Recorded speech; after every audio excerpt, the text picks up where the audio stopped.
Hello, everyone. Welcome to another episode of Front Runners Innovate. And we are talking about fish today, and not the way you probably think. This is going to be really interesting. I found it fascinating when I ran across Skip and what he does with aquaculture. And it is new, it's innovative, it's not anything I've ever seen before. And it's fascinating at how beneficial it is to those people and those farmers in aquaculture who want to raise fish in a new sort of a circular economy way, in a way that's very good for the economy, very good for the, I'm going to call them farmers, aqua farmers, and the people who want to do this in the best possible way to, let's say, harvest more and do better for the environment as well. So with me today as my co-host is John Sakala, coming to us from Zambia. John is one of our front runners and also Youth Commons members. And John is in the farm culture industry himself and understands innovative processes and smart technologies in the farming and agriculture industries, and has himself an organization, a nonprofit and a for-profit. The nonprofit is a chance for change, with the idea of creating sustainable and getting rid of the poverty, hopefully, that exists in some of the areas in Zambia, but creating that more sustainable approach to agriculture there in Zambia. And so what I'm going to do is I'm going to ask John to introduce himself a little bit better and really talk about the produce that you work on and the trade that you do and the types of farmers that you work with across the country. So go ahead, John. Hi, thank you so much, Mary, for that. And nice meeting you, Skip. I'm looking forward to learn more of what you're doing. I had some time to look through the video that you sent. It was quite interesting and amazing. Yeah, so like Mary said, my name's John Sakala. I'm running a Chance for Change Foundation, which is basically a non-profit organization. So we engage smallholder farmers across the country to grow agricultural products like chili, ginger, garlic, and when they produce, we aggregate the produce and then export them to the regions, the nearby regions, and later on we're looking forward to be exporting to Europe and USA market. So we have a network of farmers of over 5,000 across the country. So we've been doing this project in all the provinces of the country, and we are looking forward to scale it up as we start or as we go towards 2026. It's pretty much about myself, and yeah, thank you so much, Mary, for that. Welcome, John. And I know John has raised chickens. That was part of the early on project, and I think you're still doing that. I'm not sure you've ever gotten into aquaculture, right? Yeah, Haven't done aquaculture? we're still doing chickens now. Okay. This could be I haven't an done education for you. aquaculture. Yeah. Yeah, this is good. So our guest of honor here is Skip Kemp, and Skip is in the United States here in Eastern North Carolina, actually right around the corner from me in North Carolina. I can see practically across the pond there, across the way. So yes, and he is an aquaculture expert, really. And so from an academic standpoint, a professor who has taught aquaculture technologies from NC State to local in our community college here. Huge background in this, and he's going to share a little bit about that. But we're going to be talking about something very innovative that he does. So I'm excited about that. I'm going to turn it over to Skip to really kind of introduce his background and then bring you up to speed as to where we're at today. So Skip, take it away. Sure. Good morning. I grew up on a farm, so I also have an agricultural background, and I just always loved the water. I like to dig the crawfish and play with the fish in the ponds. As a teenager, we built some ponds on our farm and started growing channel catfish. And that was just a passion that I had. I started a little hatchery and would collect the eggs and hatch them in some troughs and feed the little fingerlings up to a stocking and then grow them to a market size. I even got a local barbecue restaurant to start selling them on Fridays in your choice, flounder or catfish. And so I just I've always had a passion for aquaculture. I went into Auburn to the aquaculture program. That was the only place only school that had a pure aquaculture degree as an undergrad, and I did very well, and I enjoyed working on the experiment station, and came back for a year or two, and then went back for a master's degree to Auburn with my new bride, and then continued from there into small business and then into academia. That's I was a weirdo. I never changed my major. I just always stayed with aquaculture, and I've been doing it for now well over 50 years. Fantastic. My career was in academia, as I mentioned, Yeah. with the North Carolina State University Sea Grant program, where I did extension and advisor services for marine aquaculture and seafood marketing, and for 20 years. And I went with 10 years to the local community college and taught all 16 classes, everything from soup to nuts and bolts. And so we covered the waterfront, so to speak, on all the aquaculture technology knowledge, and mostly with a lot of hands-on, which I really kind of specialized in the hands-on application so that you learn by actually doing something.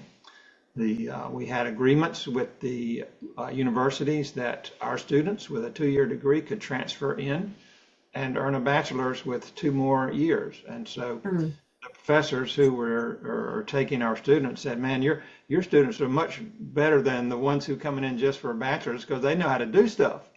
And so it was a very good compliment to our program. And I've been fortunate enough to have, after retirement, have some experience with the United States Soybean Export Council. And they are working with countries around the world to increase the use of soy in aquaculture feeds, as well as other animal feeds and other human products. But my specialty was in aquaculture, so I traveled about 15 countries, traveled to 1, 2, 3 in Africa, Egypt, Algeria, and Morocco, all Saharan, not sub-Saharan, but did some work there, and in South Asia, Southeast Asia. So it's been a good experience, and hopefully the farmers are learning how to improve their production of fish with soy-based feeds, and the farm, so everybody wins. It's one of those unique win-win opportunities. That's great. I wanted to ask you quickly about the, I think that you touched on some of it, but the consulting work, because I know that in your LinkedIn profile, it lists the fishery and consulting work that you've done. The traveling for the Soybean Association, that was the consulting work that you've done in the past, and you're still doing some of that, correct? Yes, until this year. I don't have a contract for this year, but for about 10 years, since 2016, I traveled to 15 countries, and would do presentations. I would visit sites for potential use of this innovation that we'll talk about later for growing fish, and explain the principles, explain how to build it, how to operate it, do's and don'ts, lessons learned, economics, water quality. So it covered a lot of different subjects within the whole framework of aquaculture, as well as the method itself. And so also, as I said, visiting the sites. At first they had some opportunities for in the country demonstration projects where we would identify a good partner, and they would do some funding with some matching funds from the partner to build the system, and then operate it and keep track of the records. Now we're all frozen again. With three raceways, and in the next year there were 140, and 10 years later there were 9,000, over 9,000 raceways. Wow. Yeah, that's our, yeah, fantastic. Okay, so we've let the cat out of the bag now. That's what we're going to be talking about. I let the cat out of the bag. Sorry about that. It's okay. The funny thing is you never put the word fish and raceway in the same sentence, but that's really what it is. And it's interesting when you actually see the picture, it looks like that. Really, to me, it looks like swimming lanes. When you see Olympic swimming contests, that's what it looks like. So, John, you'll get a chance to see that. John, did it ever cross your mind when you got into agriculture that to raise catfish, or what kind of fish do you guys usually raise in Zambia or have? there? Yeah, in Zambia we have what is commonly known as tilapia. We also have some bream fish. I think tilapia is almost everywhere. I don't know if you have it that side. Yeah, okay.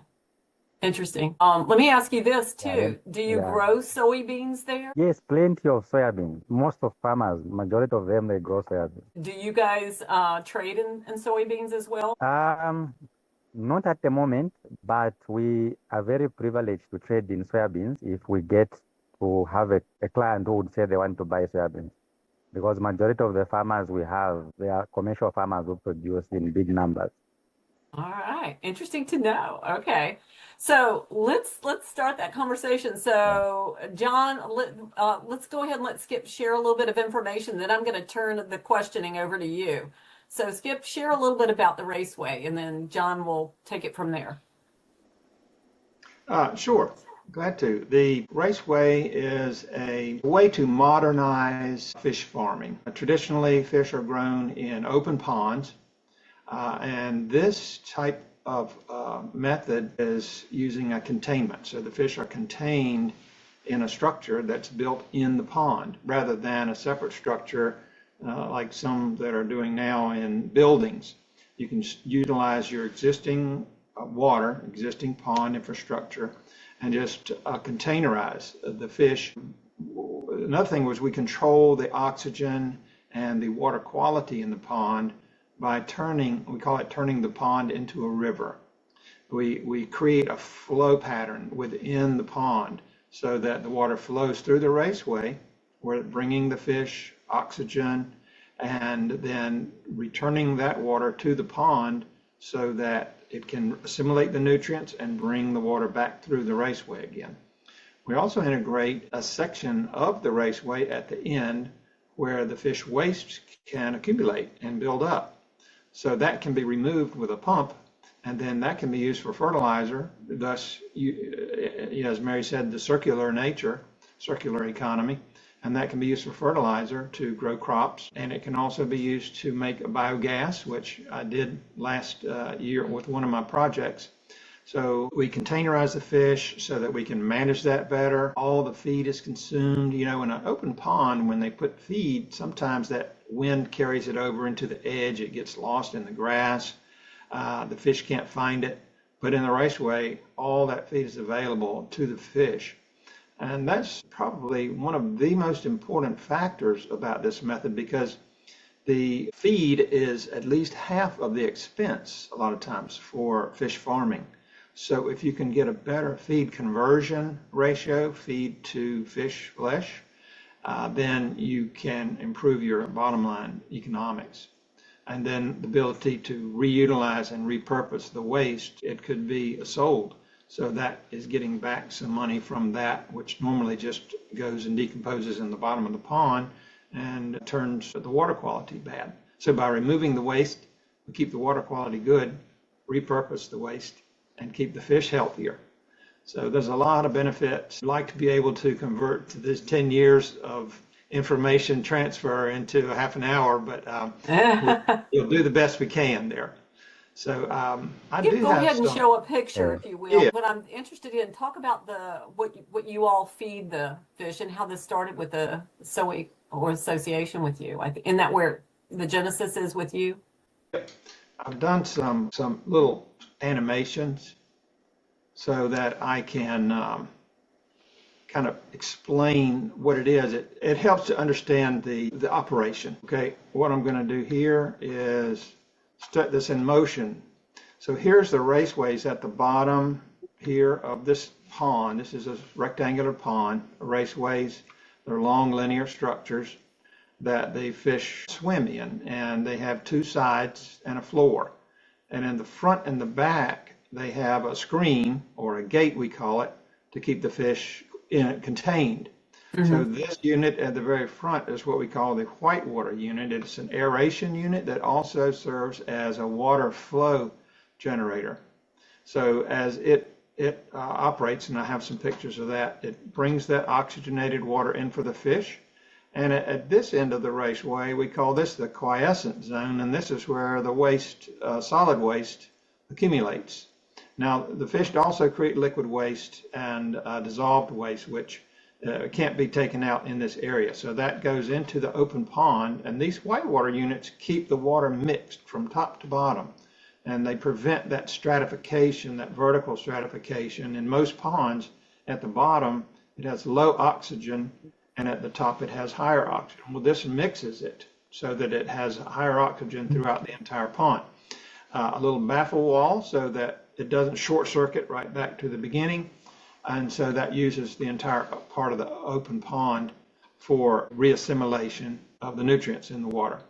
Now, also another feature is that we can do polyculture. This is a technique that was established in China years and years ago, but they did it all in the same pond. All the fish were in the open pond together, a lot of species. In this case, we put our fed species in the raceways, and then our unfed fish, which are filter feeders. Some types of fish just filter the natural organisms out of the water. And so those fish can be grown without additional feed, and they add more harvestable, sellable product and keep the water quality improved. So that is one of the slides that I wanted to show you. This is the whitewater unit, and I wanted to show you how this operates. We have a box basically with a grid at the bottom, looks like a gas grill grid with a bunch of horizontal tubes that supply bubbles, a lot of bubbles, millions of bubbles. And so what we will do is have a blower that provides air to this grid of diffuser tubing, and so we have to produce a lot of bubbles. And what happens is these bubbles rise, and with each bubble that draws a little bit of current with it, and so that it creates upward motion of water that starts coming from there and gets aerated, and it goes into the raceway. So then that creates a water flow in the raceway. And so that helps keep that fresh water going in, and it helps move that solid waste material out of the raceway. We call that the heart of the system. And then at the raceway itself, the growing area, and the quiescent zone itself, those are the three main components. And then, of course, the open pond finishes out that system. So I'm going to see if I have one more little video here that I can show you how this system works. This is the whitewater unit. And here we have fed the fish, and we have the waste kind of, when they're fed, the waste accumulates in the quiescent zone. And then we have a dredge kind of a device that takes it out and puts it in outside the pond area. And these are concrete walls, a concrete floor, and the whitewater unit with an automatic feeder at one end. And so the fish are all contained in here. What are they being fed there? Do you know? This is in Vietnam, and they have a soy-based feed, but it also has other ingredients, wheat, corn, and some of the local vegetable products that can be used. And the purpose of the soy is it's a good source of protein, and it has a lot of the proper amino acids for a complete feed that can replace fish meal. Fish meal is usually used in fish feeds, but it's very expensive. And the soy is less expensive than the marine fish protein. So we also came up with a project that I did for the Soybean Export Council. I gave them a proposal for floating or a flexible portable. Now this one is in a very large body of water, and these raceways are still contained with sides and a floor with screens on the front and the back, with the same whitewater unit and the same waste collection area. They operate in very large bodies of water that you can't drain and build this out of concrete. So we did that project and learned quite a bit about how the system can work And let's see if I can put this in motion here. We have the standard zones, aeration zone, the production zone, and the quiescent zone. The aeration zone with the white water unit is a passive displacement water mover. And then we have a different way of moving water in these that uses a lot less energy, and that would be called the positive displacement. And that is a paddle wheel or a propeller type of operation. And so what we would do there is we would operate this in a way that can use technology.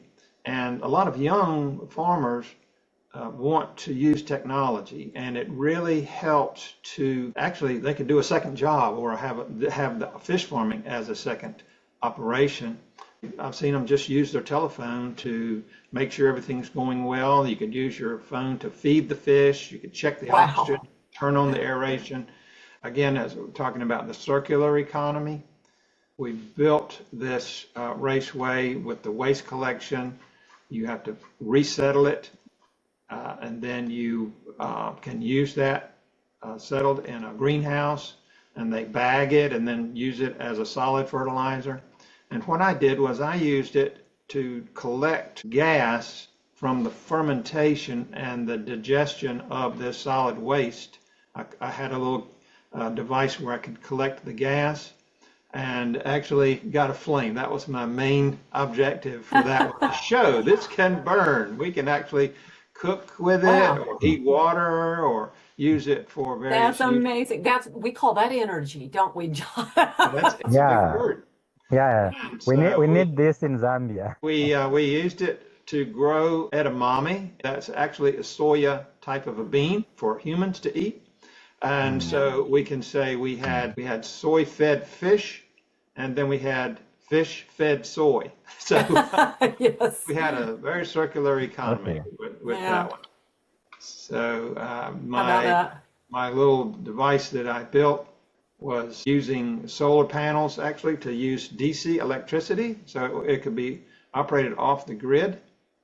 So this is the one that is operated with the DC power. These are batteries, and we have the positive displacement pushing water out, which brings water in the front. And then we have this grid of aeration that is working only when the oxygen level goes low. So we don't normally need that. And then when it does go low, we can turn that on and make sure the fish are safe. So that's kind of some pictures of how the system works. And those can be made very small, as you can see. And that one, what we call 20 foot, so about 7 meters by 2 meters wide and about 2 meters deep. And we grew 1,000 pounds, 450 kilograms of fish in this one. What kind of fish? These were striped bass. It's a predator fish that we trained to feed on pelleted feed. A lot of different fish now are being grown, and they're training at a very young age these predator fish to take a pellet. And so they can then be fed until they're market size with a pelleted feed. But we had tilapia in one. They've grown all kinds of carp in these raceways. They've grown a pike perch. They've grown catfish. So, pretty much any type of fish that will take a feed pellet can be grown in this system. Fantastic. John, you got questions? Yeah. Okay, go ahead. Yeah. Just hearing or seeing this presentation that Skip was making is so amazing. It's impressive, and it's kind of like opening up my mind to some more innovation that we could adapt in our agricultural project. I'll be honest, this is the first time I'm getting this information. Like I didn't know about raceways, so I learned about this from Skip as the email was sent with the videos. When I got to watch, then I was like, oh, okay, this is really interesting. Yeah, so thank you so much, Skip, for that amazing presentation. And yeah, first of all, I just want to also appreciate the incredible work that you've done over the years. It's quite amazing, The few moments you've spoken, it's really opened up my insight. And spending over 50 years in aquaculture, is quite amazing. And, you've continuously innovated, in your career, you're bringing about innovation, which is so inspiring, not just in the aquaculture industry, but it complements with other sectors, like the people like us in the agriculture sector. I'm seeing, yeah, putting up manures, fertilizers out of the aquaculture. You're also bringing about the energy sector. So it's quite I interesting know. to learn about this. That So really, trust I think me. that got his uh, attention. I knew it did. Yeah. Well, what I'm yeah. interested in, the things, the bio products that can be sold, the excrement or whatever that you can turn into fertilizer and either use, in your case, John, you could probably use it with your co-op. Let's just say you had an operation, you could either, use it with your co-op or sell it. And then if there was a way to use the bio, what are you doing with the gas, Skip? I mean, do you have a plan for what you're going to do with it? Well, I was doing this was a conceptual project where I just wanted to show what's possible. We've worked with farmers in North Carolina. We had some other project proposals in with the Soybean Aqua Alliance, which is a domestic aquaculture program to use soybean in feeds. And we're also talking with the North Carolina Soybean Producers Association, with the North Carolina Sea Grant core funding. NOAA, we have proposed to the National Oceanographic Atmospheric Administration, who had some projects for aquaculture. And so we're still pursuing this concept domestically now, and I'm still having some follow-up with my contacts in Morocco, in Bangladesh, and in Southeast Asia, places like that that are still contacting me. And I just love it so much. I just work with them at no charge, just because I'm really There you go. interested You in you this have a free project. resource there, John, if you needed it. Um, I'll definitely engage him. Yeah. you mentioned a lot of organizations that it seems to me that they're, because this is very innovative, that they're putting money into these projects, Skip. And I'm wondering, in places in Africa like where John is, if he had interest in trying to put together an operation like this or add it to the mix of things that he's doing with his co-op, if there isn't money available somewhere in Africa for helping to stand up an operation like that, if he were so inclined. Well, yes, we have had in the past the United States Soybean Export Council has developed what they call soybean centers of excellence. There's one in Nigeria, there's one in Egypt, there's one in Bangladesh, and so they have them in Southeast Asia, different places. And so they have classes and courses, and they have seminars, conferences where they discuss the different uses of soy. Poultry is a big one, of course, that's the biggest one. And then they have specific aquaculture information and courses. And we did apply for that for the Nigeria one. That I think they already had somebody in mind for that. In the course of doing that, I came across another firm from Denmark that had an interest in Nigeria and in Ghana. They're like a USAID, but funded out of Denmark instead of Wow. DANICA. Yeah. I think it is. They have several very well-known manufacturers of fish feed that they could use. And a lot of expertise. So that would be at least one. What do you know about that, John, whether or not aquaculture has any kind of a special funding? I haven't had much time to do much research on this sector, but I know the past 3 years, we had more like a campaign, especially in the previous government, where the president led the aquaculture industry in Zambia, because it's something that we didn't really see value of as Zambians. So what they did in the previous regime was the president took up a challenge to say, let's get into aquaculture. So he started the aquaculture himself together with the vice president. Everyone in Zambia now was talking of keeping fish. Everyone is, oh, let's do aquaculture. Okay. So yeah, I know there are a number of, from that I saw a number of foreign investors coming on board, trying to see how they could obviously come through and do some investments to get into aquaculture. So that phase really taught us a lot of lessons in terms of the importance of aquaculture and all those things. Now, I didn't have much interest to it, but hearing Skip doing his presentation has just opened up my mind, Yeah. and everything just seems to be so innovative, and it's quite interesting, especially that he's been in this for over 50 years. So I'll have some homework. He's given me homework to Okay. start doing some studies and see and Well, see how we can you're incorporate this going to back to I think our project. university, right? To get another degree or something. I think you said on the last phone call, John. So maybe this could be a bend, maybe another side focus for you. So keep this in mind. But I think this has been Definitely. a healthy conversation. It was good to get this on record so that we can actually see what Skip's talking about. I think that's fascinating to see how this operates and the Mm-hmm. fact that it's circular economy. And now that we know that it Mm-hmm. produces some bioproduct that can be either, Mm-hmm. reused by the people that are actually the operators or sold. And I do Yeah. believe the biogases can be sold. Yes. I think that can be something that can be figured out how to be captured and sold, or at Mm. least managed in some way that could end up being a PPP with somebody, so in the right Yeah. area. Definitely. So that could Definitely. create some really interesting conversations, especially where you are, for sure, John. Yes. So I just want to say thank Definitely. you, John. I know you need to get somewhere because you're betwixt and between because you're in the car.